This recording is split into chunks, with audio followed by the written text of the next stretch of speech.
My friends at Easy Cater are workplace catering pros, helping you find food for everything from daily employee meals to staff meetings and special events. Visit easycater.com/leaderassistant to find out more. I'm Sandra Lewis, and today's leadership quote comes from Phil Knight, the founder of Nike. And those who urge people to never give up, charlatans. Sometimes you have to give up. Sometimes knowing when to give up, when to try something else is genius. Giving up doesn't mean stopping. Don't ever stop. The Leader Assistant podcast exists to encourage and challenge assistants to become confident, game-changing leader assistants. Hi, it's episode 48. Hey friends, thanks for tuning in. I'm excited to share today's conversation with Sandra Lewis, but before we jump into the interview, I am wrapping up the copy editing with my copy editor for my first book called The Leader Assistant: 4 Pillars of a Confident, Game-Changing Assistant. It should come out in July or August of this year, 2020. So be on the lookout for that. I'm very excited. It's been a lot of work, but I think, about at the 15-yard line, if I was going to use a football analogy. So what I wanted to do is I wanted to share a quick opportunity for you, my listeners, who have been supporting the show and been with me for now 48 episodes. So I'm going to give away a few chapters of my book, a PDF copy, digital PDF version of the first few chapters of my book. So if you would like to read and get a sneak peek at the first few chapters of my book, email me a screenshot of your podcast review on Apple Podcasts. So I know you hear me talk about this a lot, but it really helps to get reviews and ratings on Apple Podcasts for the podcast to get more listens and more exposure to more assistants, to help more assistants, which is my ultimate goal, is to help more assistants become confident, game-changing leaders. So if you'd like an advanced digital PDF copy of the first few chapters of my upcoming book, again, before it's released, then leave me a review and a rating on Apple Podcasts for the Leader Assistant podcast, and then email me a screenshot of your review. You can email that to podcast@leaderassistant.com. And yeah, I'll send you 3 chapters of my upcoming book in digital PDF format. So again, email me your Apple Podcast review screenshot to podcast@leaderassistant.com, and I'll share the book. Thanks so much for your support, and let's get to the interview. Hey everyone, thanks for tuning in to the Leader Assistant podcast. Today I'm happy to speak with Sandra Lewis. She's the founder and CEO of Boldly, which is a subscription staffing company that hires virtual assistants to provide top-level, highly qualified services to business owners and entrepreneurs. So Sandra, thanks for joining me. Yeah, thanks so much for having me. Really happy to be here. So let's, before we jump into the meat of the interview, let's talk about your very first job and maybe what you learned from that job that you still use today. Okay. So this was back when I was 18. This was a summer job. And I was a receptionist in a hotel, in the manager's office of the hotel. So basically, I was answering calls for the manager and for the assistant manager, taking messages, transferring calls when appropriate, making sure that whoever got to the manager was supposed to get to the manager, basically being kind of that in between. It was a fun time. It was actually quite stressful for me because it was, to me, a big responsibility. It was my first job. I wanted to get the names of the people right. I wanted to make sure that whoever was calling, I was representing the manager properly. One of the things that I learned was how important details are. And I've carried that forward through my whole professional career. Obviously, when you are taking messages, spelling of names, understanding the message, being really diligent about who is important to make sure you transfer that call and who you shouldn't transfer the calls to. So paying attention to all those details, taking notes, and being really diligent is something that I learned very early on that really paid off throughout my career. Wow. So it sounds like you essentially were an assistant as your very first job. I guess so. I mean, receptionist / assistant. It was really mainly taking calls and taking messages. Yeah. But, every job, I guess, can be made into more than it is. But yes, I can totally relate to that supportive person that's there, for you, because I've been there. I've been that person. So when you were doing that job, did you ever dream of running your own company and having a bunch of assistants and matching assistants with clients? It's a good question. I've always been very ambitious, perhaps is the word. I've always wanted to do more. And it's interesting. So you're talking about, I was a receptionist and, wasn't that like an assistant? So I kind of, always wanted to do more than just, I guess, having, a basic job where I was kind of given direction and followed kind of certain paths. So I didn't dream to do what I'm doing currently, but I definitely aspire to do more. So tell us a little bit about kind of your career progression and when and why you started Boldly. Yeah, so I mean, after being a receptionist, I ventured into the event management in convention centers. And grew into an operations manager for large convention centers, and worked in that field for about 20 years in New York and also in the UK. So a very busy environment, very stressful environment, working 60-hour weeks, sometimes 80-hour weeks, on my feet all day. Came to a point about 8-9 years ago when I realized I needed a break. I really wanted to get away from the rat race, find myself, find something that was more flexible, not live in a big city, be in the countryside, be able to walk my dogs, do what I wanted. So this was back in 2011. In 2012, I decided to basically venture out into using my skills in a remote way. So being a consultant online, supporting business owners in different ways, the ways that I had learned operationally over all these years.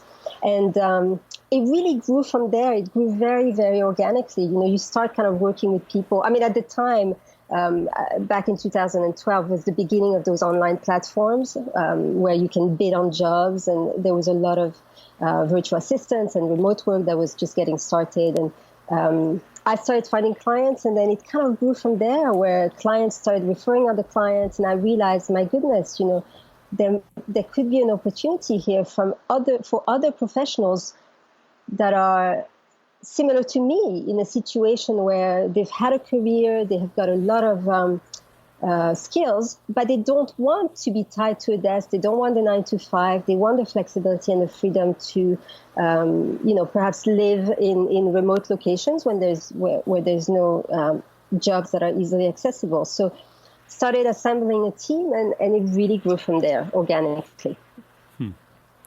That's awesome. So what was the hardest part, or has been the hardest part about running Boldly? I think one of the hardest part has really been to be very intent on creating a very strong company culture. At the beginning, as I said, because we grew organically, I was looking for people who had great skills and who had a lot of professional experience. As the years went by, and actually pretty quickly, as the first year went by, I realized that, to create a company and the company culture and to have values that I could be proud of, I needed to obviously assemble a team that shared those values. For us, those values are being kind, being service-oriented, working with people that are really, really nice, that want to go above and beyond. So it looks easy. You kind of, you look at companies and say, oh my gosh, such a great company culture, but it's working on growing a team that shares your values takes a lot of effort. So I think that was my biggest challenge. And obviously we've grown so much now. We have 110 employees, and it's paid off to, in the early days, really kind of be clear on our values and then grow from there, so that we're a company that have shared values. And it takes a lot of effort. Obviously, we have we have a vote and internal newsletters, and we get to know each other. We do things like, we have, because we're a 100% remote company, we have a stuffed dog that travels to different locations. His name is Pugsy, and then whoever is hosting Pugsy talks about themselves and their lives, and there's a lot of camaraderie that gets established. We've got super draws for our team, so people can win prizes. So worked really, really hard to kind of have a company that people want to be part of and want to stay for the long term. What are a couple of the values that you all have and you've had from the beginning? Our values are really to be kind, to be positive, service-oriented, to work with people who've got each other's back, to be nice and friendly, and to respect one another. So I guess they're basic values, but sometimes I think they're taken for granted. You see a lot of people who have really, really great skills, but who might not necessarily have the nice ways about them that makes them go above and beyond and say thank you and be grateful for the little things and stay positive in the face of adversity. So those are really important to us. That's great. So let's kind of talk a little bit about the virtual assistant world and the role of a virtual assistant. What would you tell someone listening who maybe is an in-office assistant that has dreamed about or thought about working from the beach and becoming a remote virtual assistant? I would say just do it. Obviously, if you have amazing skills as an executive assistant, those skills are going to translate into the remote world. I mean, we are particularly, boldly, we are a premium subscription staffing company. So we look for executive assistants, remote assistants who have at least 7 or 10 or 15 years of experience in their field of specialty. So if you've got those skills, they can totally be transferable in a remote environment. I would say that there's 2 main differences to be aware of. You'll need to learn how to be indispensable at a distance. That's very, I don't want to say that's very difficult. It's a bit more difficult than when you're in office. It's the out of sight, out of mind kind of thing where you have to really learn to over-communicate and to be in someone's face by, asking them, what else can I do for you? What else can I do for you? So, the person will not see you and you have to really be a great communicator.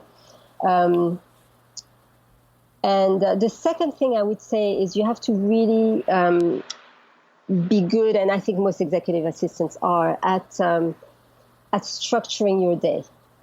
Because again, when you're not at the office from 9 to 5, you have to still have the ability to organize your day in such a way that you're productive. So, yeah, if you've got the skills and if you're a great communicator and if you are a great organizer, I think you can totally be very, very successful in a remote environment. So what would you say to the assistants listening thinking, yeah, that all sounds great. I think I can make the transition, no problem. But how am I going to get clients? Where do I find clients? That's why you join us. You do the hard work. Yeah, well, exactly. No, I mean, I'm serious. In fact, we have a lot of executive assistants, or as we say, people who are aspiring to become virtual assistants who have tried and who find it really difficult. And so, they join our team and we have a very, very good problem right now, which is we have more clients than we have assistants on our team. And that's because we're very stringent in our interview process and in our applications process. And, we're not quite able to tap into talent as we wish we could. So there's many, many opportunities. And obviously we've done the hard work of building a company with a great reputation. If virtual assistants, and if you're not able to find clients, consider joining a company like ours. Obviously, boldly, we hire our team. So, our team are not freelancers, our team are not contractors. We are, everyone is a W-2 employee with benefits. And that's the beauty of it now, like in the old world, or perhaps in, still the current world, but what I consider, perhaps the old world in a while. The only way to kind of advance your career or to have an amazing career and great clients has been to be in an office with, more of a rigid schedule. Or the other alternative is to be a freelancer or part of the gig economy. And what we do at Boldly as a subscription staffing company is we hire people to be part of our team. They get to choose the clients that they want to work with. They have a flexible schedule. They can be remote. And it's a win-win, right? I think it is. Yeah. It's interesting that you mentioned that your team is full-time with benefits, because a lot of the virtual staffing companies have contracted assistants who are not, full-time benefits. So what was the kind of tell us a little bit about that decision and why you decided to do it that way?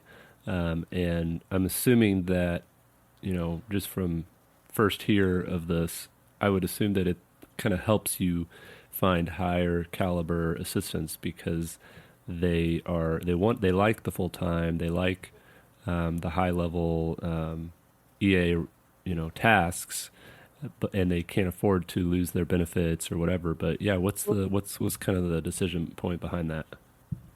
Yeah, I mean, when we very first started back in 2012, we were a virtual assistant company, and we were a virtual assistant company for the first 2 to 3 years. And then we evolved to being a subscription staffing company. And our team, we don't actually call our team virtual assistants because there's this, as you say, this connotation of, if you're a virtual assistant, it's kind of that one mold of I'm contracted. And a lot of virtual assistant companies, it's task-based. You don't get to choose your clients. It's not, sometimes it's temporary. You get different gigs at different times.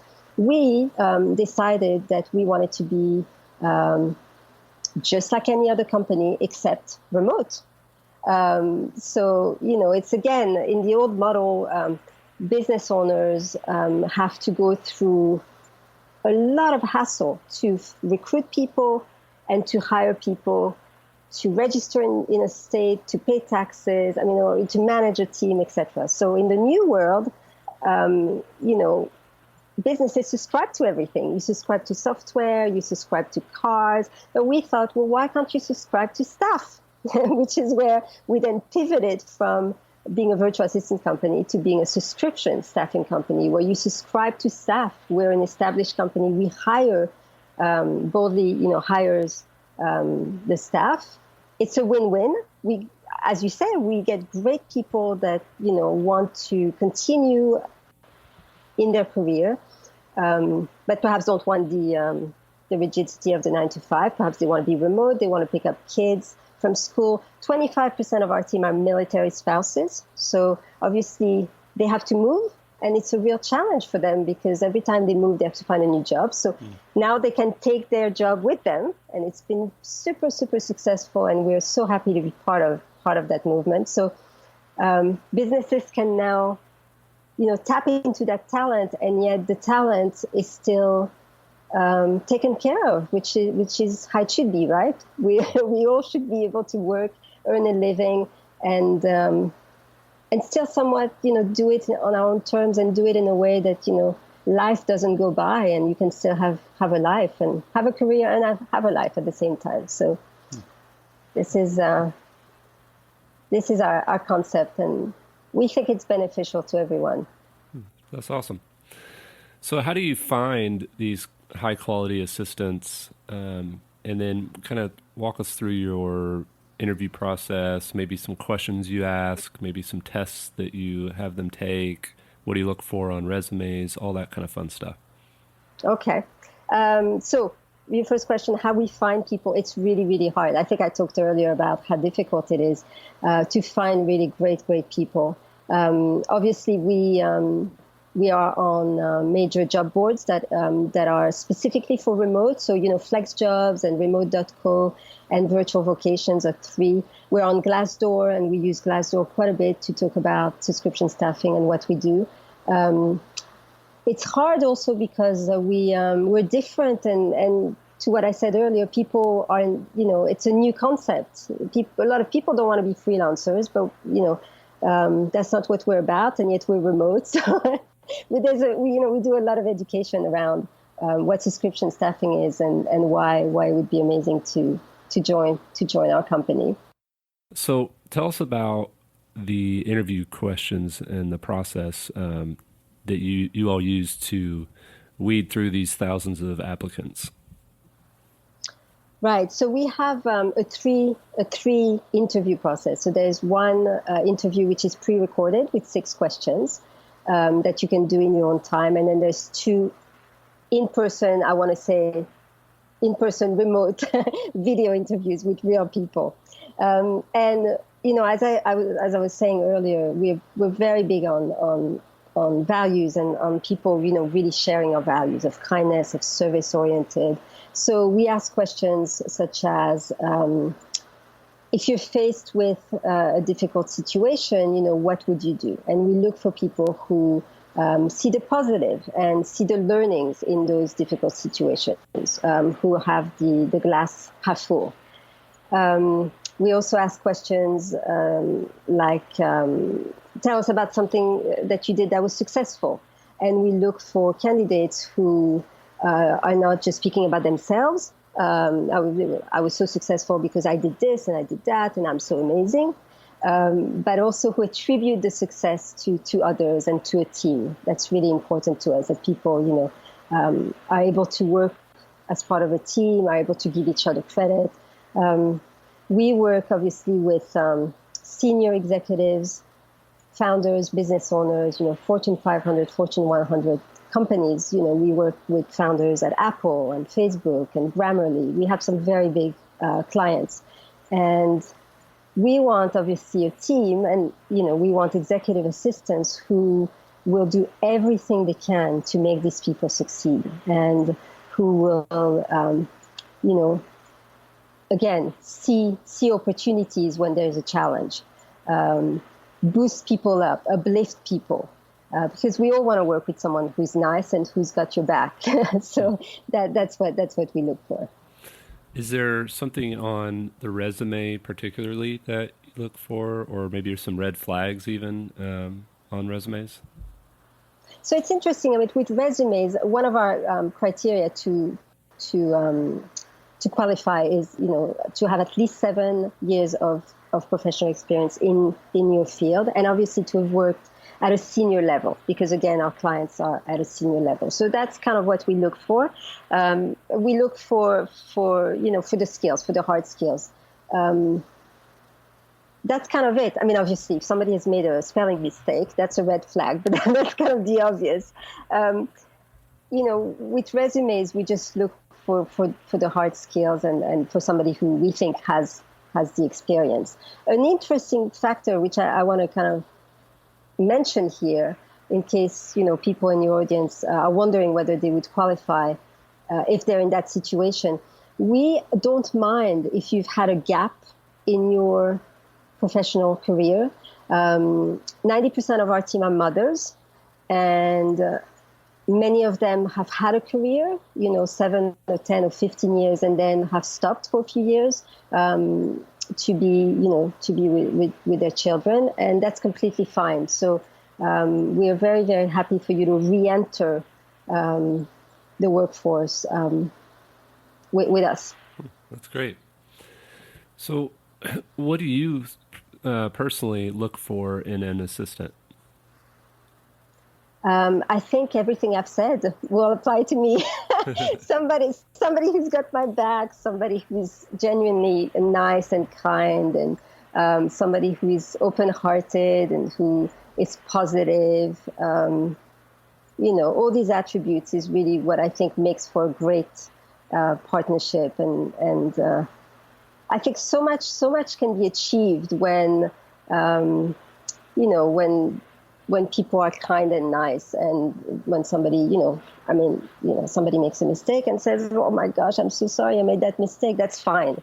We're all human. So I look for people who are deeply human. Perhaps is the way to kind of say it. And that's, even so much more important to us as we're remote and we don't see each other. And sometimes, there's so much impersonal in the remote world, and we want it to be that we're a company that's as if you were in the office. As I said earlier, we have many, many different ways to connect and to work together and to collaborate. And, as an assistant, I think the human is really important. We're in a supportive role. Assistants are in a supportive role. So what would you say to an executive who doesn't have an assistant but is considering hiring one? Mm-hmm. I would actually say don't do it unless you're absolutely ready to put the work in, the systems in place for it to be successful. And that's what we say to many of the clients who knock on our door. Our team has been with us for years. Our clients have been with us for years. We really, really put a big emphasis on longevity, because it takes, as everyone knows, it takes a really long time to get started, to get to know someone, to understand how they operate, how to best support them. So we always say, if you want to hire an assistant, you've got to do some work first to have some processes in place so that we can succeed, so that your assistant will be successful in supporting you. It's not just, can you book this trip? Can you schedule this call? Well, what are your preferences? Who am I scheduling it with? Who is important to you? Some people think it's easy, but it's, as we all know, it's a hard job. Yeah. So what's something that maybe a tip for executives that currently have an assistant but aren't really empowering them or utilizing them in the way that they should? What's something that you would share to those executives to help them get more out of their assistant? Mm-hmm. We tell our clients to over communicate and to share more than is necessary, and to give their assistant the big picture, because in that way we're able to say, "Oh, well, I can do that for you. Oh, well, why don't I step in and make that call?" So, not kind of putting your assistant in a box in terms of, this is all that she or he can do, but sharing about, your day and what's happening in the company, so that, slowly but surely we can help you delegate more. So what about from the assistant side? How can an assistant, and particularly for you all, a remote full-time executive assistant, how can they become a better leader and kind of lead out in their role while not being in the office? What's maybe a way that they can step up and kind of draw that out of the executive, that extra info, so that they can jump in and say, hey, I can help with this, I can help with that, even though they're not in the office. Yeah. I mean, I'm going to say over communicate again, because to us, communication is huge, because again, because you can't see the person, being in their face kind of on Slack or on email to say, hey, I'm here. Just a reminder, I'm here from 2 to 4 today. If you've got anything, let me know.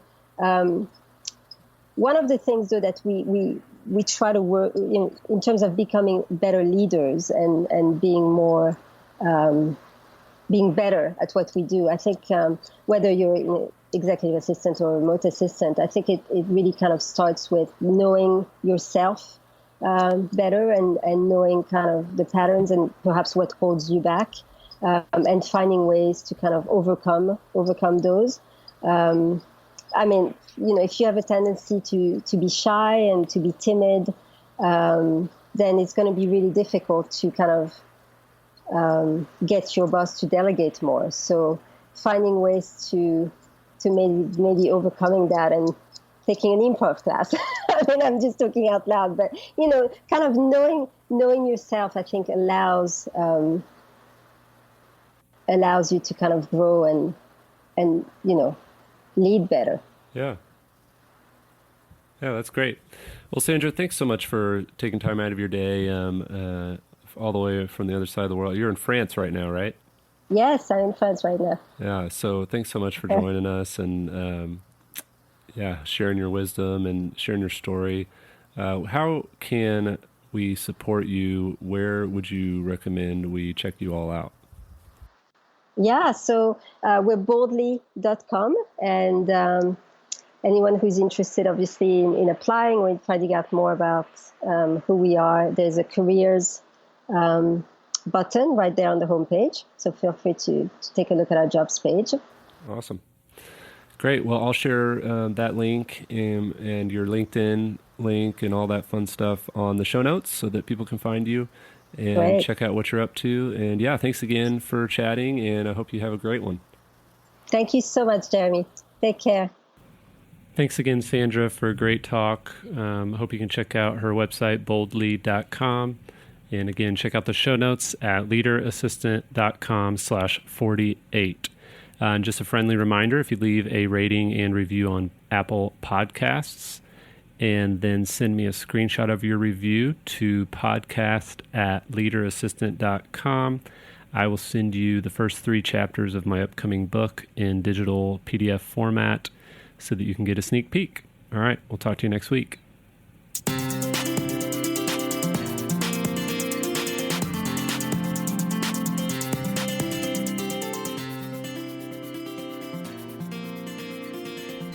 Please review on Apple Podcasts. GoBulls.com